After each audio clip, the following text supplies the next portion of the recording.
Friends, Syed and I are here again. We are heading towards election year. American election process is very, very lengthy and cumbersome. It lasts 2 years. And then the next election process starts. So we are heading towards the presidential election. This election year is about to start. And we want to take a look at some of the key policies and some of the key actions that Biden administration took and that affected our country and that affected the rest of the world so much. And most of important of them is Ukraine war with Russia. Okay, now you've seen that yesterday Intercept came up with a story which Syed and I both are from Pakistani descent, so we related to that story a little bit more than other people, but it affects United States, Europe, the rest of the world very, very adversely. Now, I would like to Syed to speak a little bit about the Intercept story, and then I will tell you how I see how this whole thing was plotted and how this was staged and why we got to this point where we are now. Thank you, sir.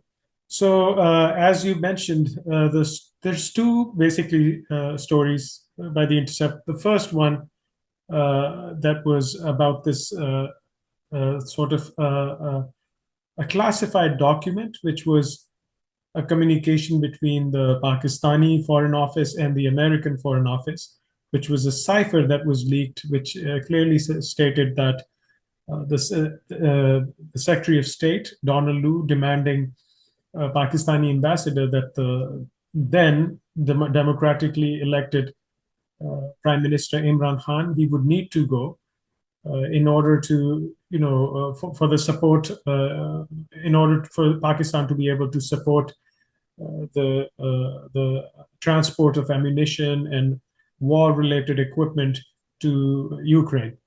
So that document has been leaked, and the Intercept issued a story regarding this. So which clearly is a proof that shows that that the U.S.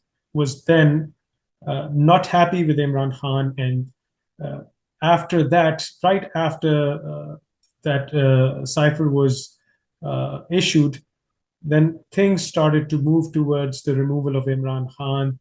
There was a no confidence motion that was passed. So as we see, gradually things were moving towards that. And then now in the recent events, we see that the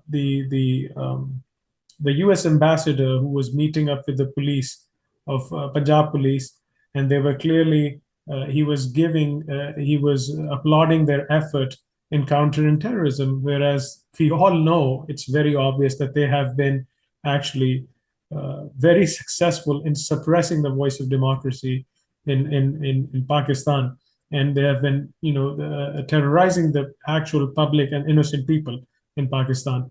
So, and in addition to that, the visit, the same Donald Bloom ambassador meeting with the election commissioner, and then going to Gawadar and doing a site visit.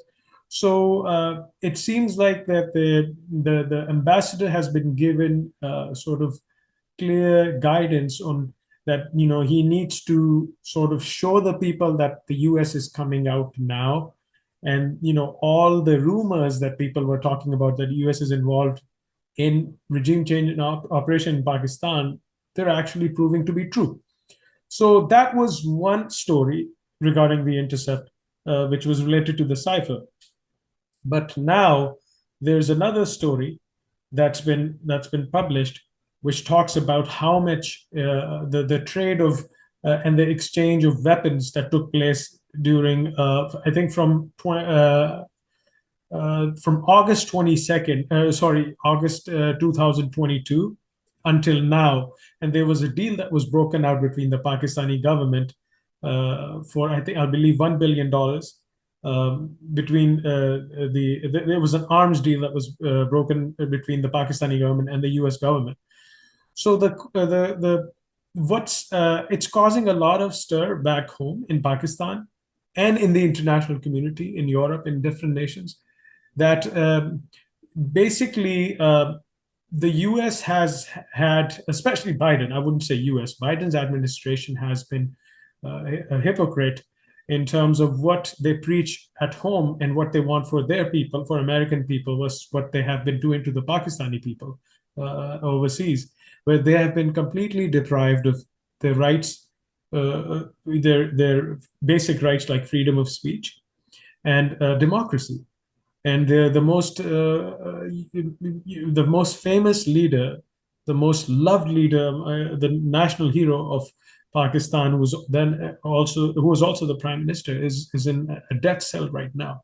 So back home and in countries around the world, people are questioning as to why the people of the likelihood of common man in Pakistan was taken away just because of I would say a minuscule $1 billion deal. The whole economy was brought down to its knees, and the people's livelihood has been taken away. So there's and then over here back home in the US, what impact it is going to have on Biden's politics and on democratic politics, the politics for Democrats. As you must have seen that Trump has already gained a lot of traction. I think his approval rating is 60%, more than 60%. I think there was like 5 days ago. I don't know what it is right now. So it is very damaging for the US and the Democrats. So I would like you to touch on these points. There's been lots of petitions that have been filed by American citizens here as to why there's no congressional hearing going on about the cipher that was leaked internationally, and why Biden's administration is not coming out and defending the reputation of Democrats and America, and issuing a very strong statement, at least, denouncing what's going on in Pakistan and how the people are being mistreated, where women and children are abducted. Any social media activists, they're abducted overnight and taken to secret hideouts where they're tortured and beaten, and some of them are beaten to death. So there have been quite a few people that have been killed as well at the hands of these tyrants. But my question is, that concerns me the most, being an American, is why isn't anyone in the State Department, including Secretary Blinken, Biden, why aren't they issuing any strong and stern warnings to Pakistani military and Pakistan? Like the officials, the people that are in charge right now, why aren't they issuing any strong statements? Because at the end of the day, any statement that they issue will add to the deteriorating image of the United States right now, in terms of them calling themselves the stalwarts of democracy. So I would like you to talk about that, sir. Thank you. So we know the United States is a wonderful country, and the people living here are very, very friendly, hospitable, and they are very welcoming and helping as well. It is our first-hand experience. I came here 33 years ago, and there are elements in every society which are radical or which are troublemakers, but by and large, we judge or we evaluate a society by its majority. Majority of Americans are wonderful people. But the rest of the world does not deal as much with American people. That it deals with the American administration, which has certain policies, and every administration comes with certain policies. Some of them are common denominator, which continue, and some are hallmark to that. Now, my experience is that Americans have excelled in two things: packaging and presentation.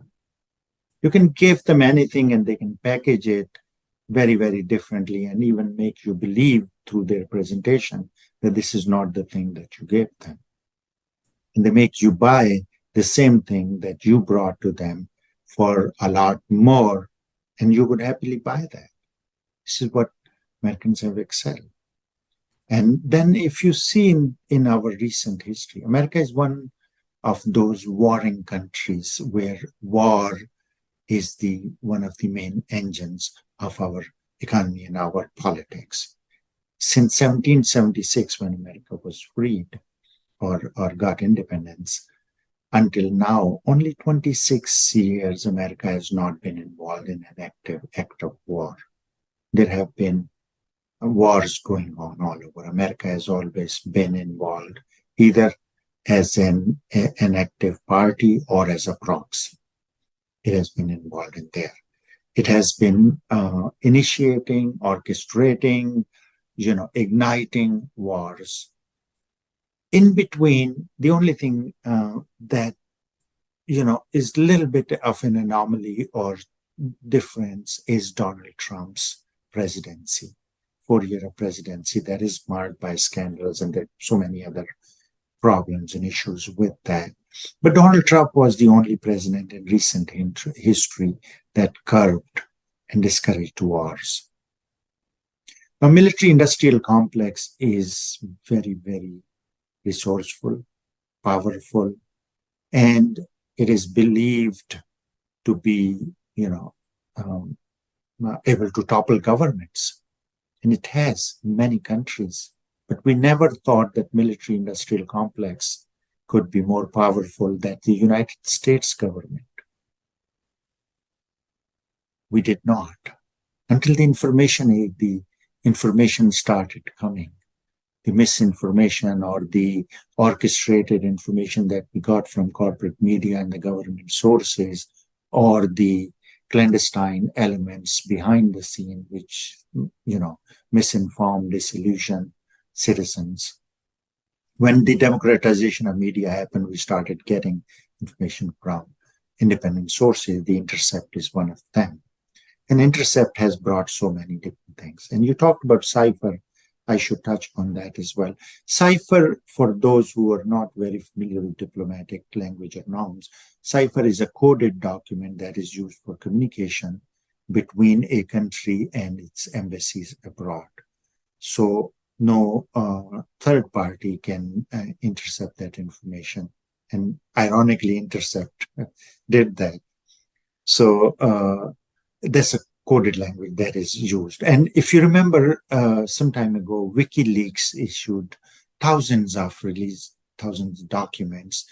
Many of them were coded, ciphered communication between different embassies and United States. So this particular cipher that was sent by a Pakistani ambassador in the United States to the Pakistani government. And mind you, there is a very powerful Pakistani military or agencies, as we call them, element in every embassy, but especially in U.S. embassy. They initially, made that cipher sort of go under the carpet. So these democratically elected civilian government does not get a hold of that cipher. But either the ambassador was professional, or the foreign minister was very informed and skilled in his trade. That cipher got to the government of Pakistan, and they got to know that America is co-conspiring, Biden administration is co-conspiring to remove democratically elected, most popular Pakistani prime minister from his seat. And why? Because he promoted peace over war. He always said that United States is our greatest trade partner. We have helped United States, but we want to be a partner in peace. We want to be a friend in equality. We do not want to promote war. We don't want to be a part in killing innocent civilians, children, women, as it has been happening. Pakistan has lost 80,000 people and billions of dollars in revenue by being a proxy in American wars. which were orchestrated by different presidents, different administrations at that time. Some of them may have been necessary, but they blew out of proportions and they got out of hands, like the Reagan war, Reagan Ziad. They turned the Soviet war that time Afghans were facing in Pakistan, became a proxy in that. They turned into an Islamic holy war, and they called people to defend an Islamic country. Now, this was Reagan administration, mind you. They were Republicans.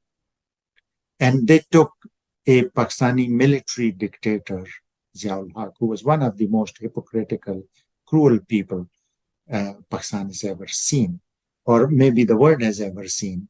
So Reagan did that, and you saw the effects of that continued today. The entire world suffered from radicalism that was sought by Reagan Administration and Ziad, the military dictator of Pakistan. Pakistan is still suffering from that radicalism, and so suffered the rest of the world for a period of time. This was started by an American administration. That story continued. The elder Bush, the junior Bush, they both promoted more wars. They escalated wars. They attacked Iraq. They attacked Afghanistan. And it turned out to be their wars were not even legitimate wars, and they fabricated charges, which the things that Iraq or Afghanistan never did. So that war continued for years, and it costed millions, not millions actually, not billions, trillions of dollars to American taxpayers. Wars started illegitimately by certain Republican or Democratic administrations, costed taxpayers. 40,000 or more Americans die every year because they don't have access to health care. Millions of Americans go bankrupt because they cannot afford to pay their healthcare bills. And we are paying trillions of dollars in war bills, where American taxpayers do not get anything out of it. The hoax of the fear of security and the threat of terrorism, and that is created by different elements, foreign and domestic, that keeps us on our toes, and we are willing to pay as much money as we can. So military industrial complex is probably bigger than now any government in the world. We can see that. They removed Donald Trump, and now we have Joe Biden. Joe Biden has always been a corporate president. He has always favored companies over people. His track record as a senator, as vice president, and now as president, you can see that. Biden was instrumental in financial laws and bankruptcy laws, writing those in favor of companies instead of people. Now, as soon as Biden came in, America immediately hurriedly pulled out of Afghanistan, causing a lot of damage to American reputation and leaving a lot of strategic weaponry there, and shaking the confidence of American citizens in its own government. How can an American government do that? Destabilize the entire region by leaving unannounced. But that was preamble to another war that was about to be started. Now, mind you, there is an American government version that has been fed to American people. That is Russia, and Russia is evil, and Russia always does this thing. And Russia started this war, and you must have seen this in mainstream media and the government sponsored media, that is unprovoked war. That's what you see, and this is subliminally entered into our citizens' mind. But it was not. Russia-Ukraine dispute has been going on for over 20 years. Russia did not want Ukraine to let NATO missiles at its borders. 20 years they've been warning, they've been telling, they've been negotiating with Ukraine. And then the Ukraine government was removed. The popular elected government of Ukraine was removed. And this joker, Zelensky, was installed there for this purpose. You can see how the policies are made and how they're orchestrated and how they are, And this was done before Trump took over. It was done at Obama's time.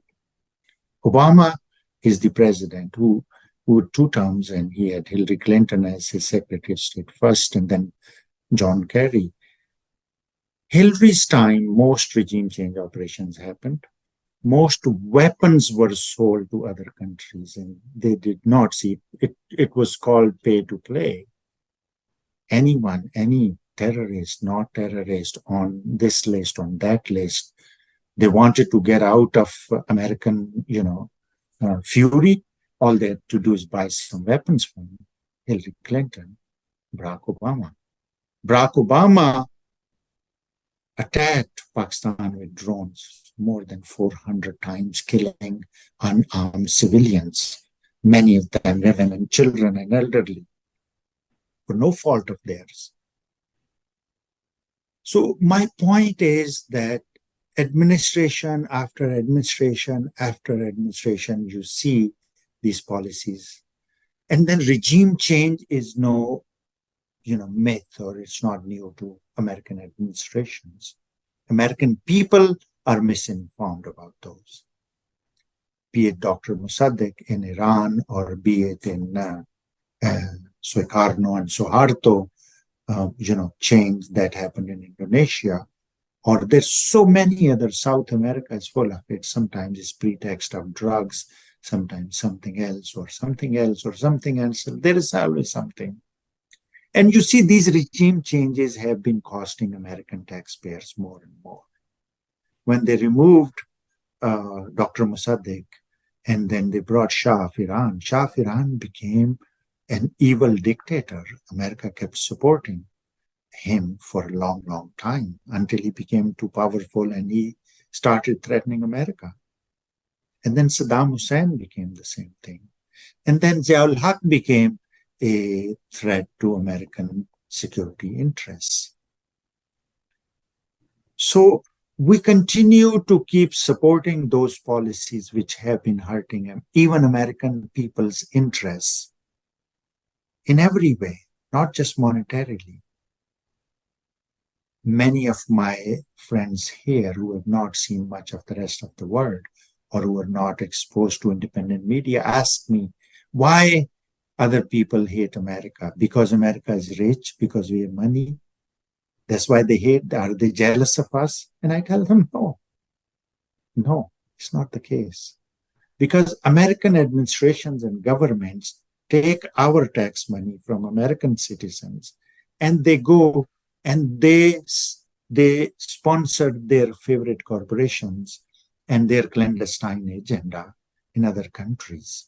They install puppet corrupt rulers there who are not only unpopular, but they're cruel, and they do these kind of things to their own people as well. So for people, whether it's in America or other countries, it's really a losing proposition. It's only winning proposition for politicians and corporations who are part of military-industrial complex. One hamburger that you buy for $1 at McDonald's, $1. In a war zone, that hamburger is shipped for $150. Now, with inflation and all that, it would cost even more. Who is paying for that? American taxpayers. So you keep all of this in mind. Imran Khan was not removed because he said absolutely not. He had to be removed regardless, because he was promoting peace. He wanted to be a partner in peace. He wanted to do things for people. He offered to India that our people are some of the poorest people in the world. Let's lift them out of poverty. Why do we need war? But military-industrial complex wants wars, because that's wars make money for them. Dick Cheney's company and Bush's company, Carlyle Group and all those, they made like so much money from wars. Of course, all the other. So war is what makes money, it's not peace. So we must promote war. For that, we use corrupt rulers, we topple governments, we do all kinds of conspiracies, we destroy democracies, we don't care about human rights, we don't care about if women are being raped and children are being killed in prison. We don't. We don't care if we are supporting military dictators. Imran Khan is in jail. He's the most popular leader of people because he was working for people. They installed this puppet regime and they're supporting this military because they're smuggling weapons to Ukraine. Who is Ukraine? This joker Zelensky is hurting Ukrainian people's interest. So you see everywhere, all of the people's interests are being hurt. Whether it's United States citizens suffer. In Pakistan, Pakistani citizens. In Ukraine, Ukrainian citizens are suffering. So this is the bigger picture. This is the game that is being played. Cypher, these little cocker and these things are very, very secondary. Chinese influence has to be curtailed in that. China is our new boogeyman. Now, Russia and China. Before it was Russia. Before that, it was someone else. In between, when Russia was broken, it was Islamic terrorism. Now, Islamic terrorism is subsided because we have a more formidable enemy, China. So we are beefing up, we are giving tax dollars to India like nobody else, like there is no tomorrow. We are, building this paper tiger who will probably fight for America someday, but it will not. A country is strong when its people are strong. America became the biggest superpower, one of the greatest country in modern civilization, because it built a huge middle class. It built universities, it brought innovation and science into it. It strengthened its social fabric and infrastructure. That's what made America a great superpower. If you read Ibn Khaldun's philosophy of history, it discusses in detail the rise and fall of empires. We had all the ingredients of rise, so America rose to stardom, to superpowerdom. Now, we're bringing all the elements of how the empires fall. We saw in recent times, we saw British Empire, Soviet Empire, so many European empires go down. We saw the rise of Japan and China and those countries which were struck. Japan was struck with an atom bomb. The war, it lost the war. We saw rise of Turkey. We saw rise of those countries which moved away from war. See, people ask me, China is evil and this and that. I say, look, let's for an instant say that China is enslaving nations and America is enslaving nations. We are doing it by destroying countries' infrastructure. China is enslaving them by building their infrastructure. We are enslaving them by inflicting war upon them. China is doing it by inflicting peace upon them. What kind of slave would you like to be if that is your only choice? I must say here that we Americans have this illusion of freedom. Our freedom is, you want to eat at Burger King or McDonald's. That is what you can choose. You want to watch Fox or CNBC or, one of these channels. You want to watch movie on Netflix or Amazon Prime. This is the illusion of choice that we've been given.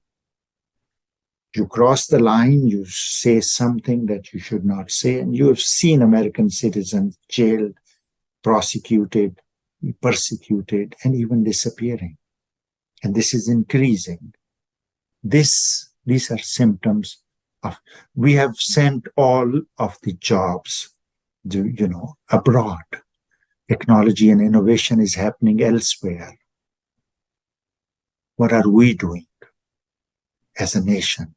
We're toppling governments. I mean, Pakistan is the 5th largest population in the world. How much destabilization we want to bring in that nation.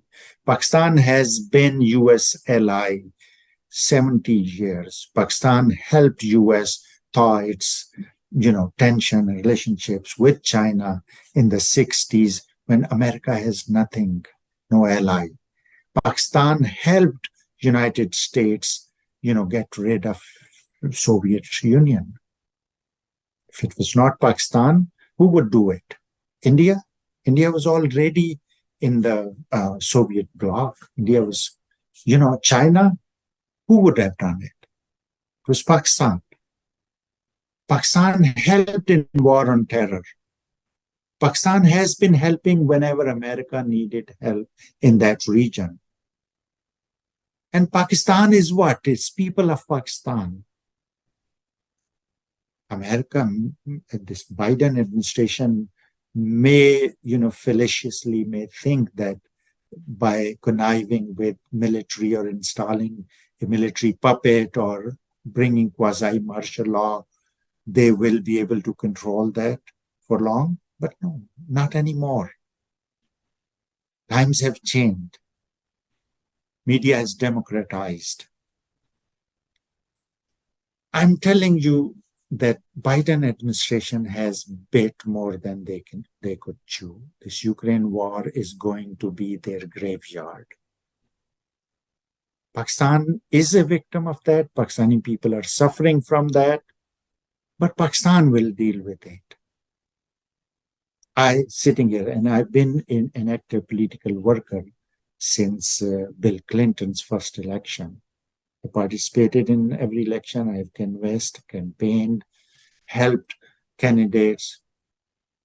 And I was part of mostly Democratic caucus because I thought they were better of the two evils. But they're not. As I said, Americans have excelled in packaging and presentation. You see in two different packages, you see the same. The only bipartisan thing in this American politics is that they agree on how to milk American people to benefit the companies, whether they are involved in war, whether they are involved in squeezing people from healthcare or from food industry or anything. So it is now up to American people to decide whether they want to continue to support them. And I can tell you they have damaged, Biden administration has damaged itself by doing such blunders. And I don't see them unless, they come out clean and they make up for all these blunders that they have done. In this election year, they will see they will be damaged more and more and more. You can already see that how people, look at this government. Biden has been one of the weakest leaders. Biden has been not a leader of the people. He has been leader of corporation. He's been supported by those idiots, those who say that blue no matter who. Those are the people supporting him. And Kamala Harris is the Hillary times two. You get Kamala, they beat so many drums and trumpets and all that, first woman in historic time. You need to bring a woman of substance and character. Not just a woman, any woman. Sarah Palin, Hillary Clinton, Kamala Harris. I mean, what are we doing to our country? What are these administrations doing to the rest of the world? It is time for American people to think now and start preparing that who do they want? A president who never wanted to go to war and who saved innocent people from dying and who curtailed arms in the world and who thought for American people. Many mistakes, blunders, stupidities, but all politicians are full of that. You don't see anybody coming up there. Bernie Sanders could not. Jill, Dr. Jill of Green Party, she could not. These people come up. You need to, as an American voter, as an American citizen, you need to decide that who are you going to vote for? Yes, sir. So thank you for talking in much depth about the impact of what the U.S. is doing overseas and the impact it's going to have on the elections and the politics, local politics, national politics of the U.S. Now, the one thing I would definitely like you to touch on in your next vlog that just came to my mind was about the cipher story that was leaked by the Intercept and the arms deal, like the details of the arms deal that broke out between Pakistan and the U.S. For the Ukraine war. So I wanted to know what could be the hidden agenda behind it.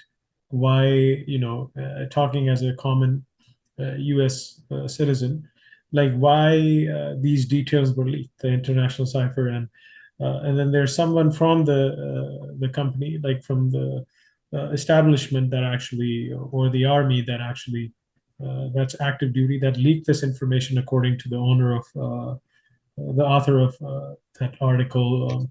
So why, in whose interest was it leaked? Because when we all talk about Uncle Sam, right, we can say that Uncle Sam can even get through our iPhones and our laptop cameras and listen and hear whatever we are saying.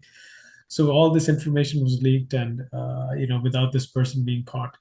So what could be brewing behind this in the back burner? Like why was this leaked? All this information. So I would like you to talk about this in your next video. I can tell you a couple of things real quickly. Number one, that there is no hidden agenda. It's a very obvious agenda that Ukraine war must go on. It does two things. Number one, it makes money for corporations and military industrial complex. Number two, it weakens European Union, which turned out to be very, very stupid and timid in this case. They bought this package, which will weaken them, and it may eventually break it as well, unless they realize it, because they are one of the biggest victims of this war package that they bought. So there's no hidden agenda. They will use any means to get weaponry there, number one. Number two, they're conscientious people. Americans largely are very simple, very straightforward and conscientious people. And you see, there've been so many whistleblowers. Whenever they see a wrongdoing somewhere, they come out and they spread it. If this was a deliberate attempt by the administration to bring something else up, we will see in coming days what happens. But right now I can tell you that it could be just a simple citizen who saw that this nonsense mockery of the system going on, which is hurting American people, which is hurting people in the world, which is hurting people of Ukraine.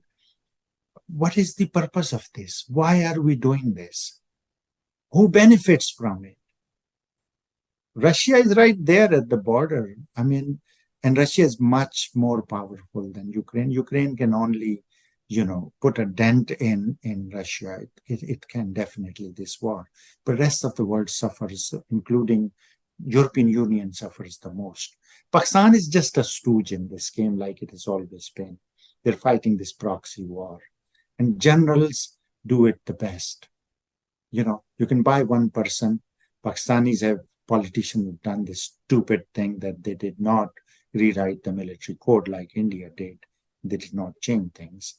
So it is very easy to, put military there, like bunch of people, and they control and they call the shots and they do whatever anybody wants them to do. And they've been termed as gun of hire. They've been termed as gun for hire. They've been termed as bitches of the riches. They've been termed as, what not. So I don't see there is any hidden agenda. If the leak had any purpose behind it, it will come out and we will see. But Ukraine war will be damaging not just the United States, but the rest of the world for a long, long time. And it will be written in black words against the Biden administration. And we will see that. We will come back soon with more information, and we'll continue talking throughout the election year about who did what is going to happen, and where the interest of the American citizens lie. And we must protect our interest and our country from these stooges who are damaging it by making such, false and faulty policies. Thank you very much for watching. Watch us next time. Give us your feedback. Give us your comments. They help us improve our presentation to you. Thank you and goodbye.